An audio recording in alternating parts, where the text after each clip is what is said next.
From the Departments of Instruction and Technology, they have been working together as our community has experienced the impact of COVID-19. Currently, their focus is on identifying and providing devices to teachers and students who do not have home access to remote learning. They plan to have this process completed in the coming weeks and will continue to work with school teams to provide professional development for staff in order to support distance learning needs. Choice boards will continue through April 24th. The boards remain optional for students and the work is not graded. Any standards that were not covered prior to the closure of schools, March 13th, throughout the Commonwealth will be offered to students starting on April 27th. This content will be completed by May 15th, with May 18 through 22 reserved for an end of the year work that needs to be done. Please note, these plans should not impact the ability for our seniors to graduate on time, nor should it impact any students' grades. Through guidance from the Virginia Department of Education, each school will develop their own plan for continuity of learning. Building and division leaders will consider scenarios to address the needs of all students and families, including, but not limited to, instructional accommodations, language proficiency, access to technology, and developmentally appropriateness. While the plans will blend old and new learning, we will maintain a focus on supporting equity in the services and supports provided. These plans are a framework for instruction, but will not specifically identify how each teacher will deliver instruction. Each school's plan will be shared with the public by April 22nd. All students will be strongly encouraged to participate in the learning that will be offered beginning April 27th. However, we understand that participation may not be possible for all of our community for a variety of reasons.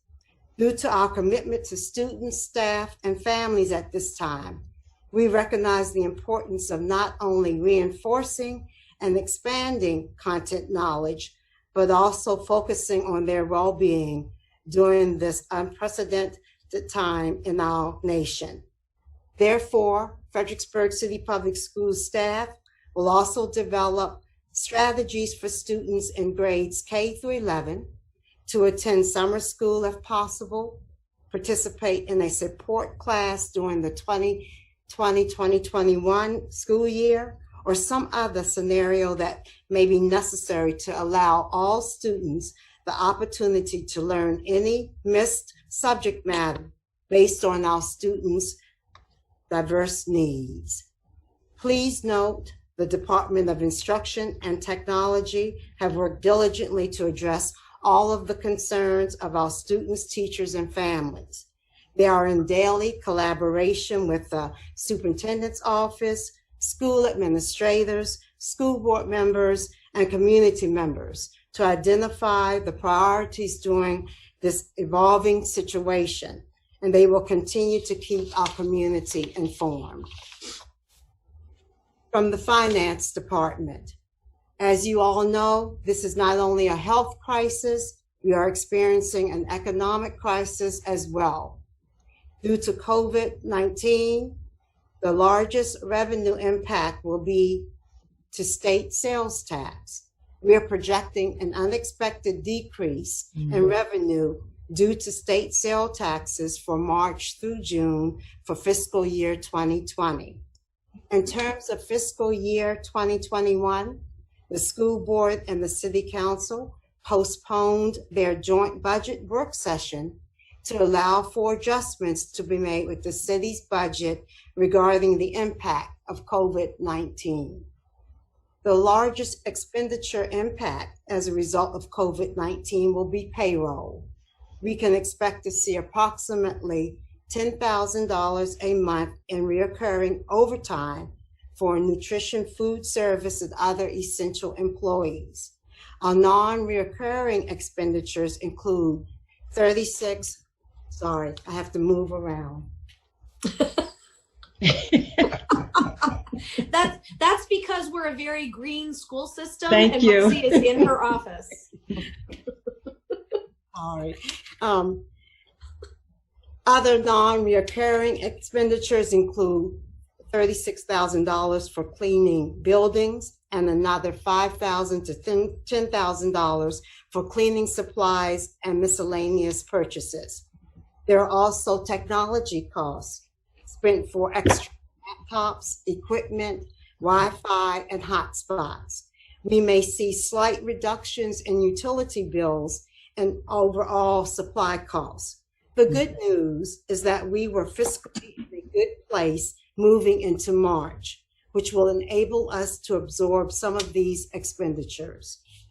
For the fiscal year 2021 budget, during our Tuesday and Thursday webinars with State Superintendent Dr. James Lane, he stated that the Virginia Department of Ed will be releasing an adjusted revenue template in the next 2 to 3 weeks, and will constantly keep us abreast of the information shared from the Governor and General Assembly. Hopefully, K-12 will remain a top priority by the state. At the federal level, we will be receiving the stimulus funds known as the CARES Act and possible funds from FEMA to offset costs of COVID-19. Because of our generous community to date, we have been offered 2 large donations, $5,000 from Cox Communications for technology needs such as Wi-Fi and hotspots, and $3,000 from the Lions Club for non-food supplies like fuel, masks, and sanitizers. Thanks. Now, for our food service department, a special recognition to our food service director, BK, and his team. They've done phenomenal work.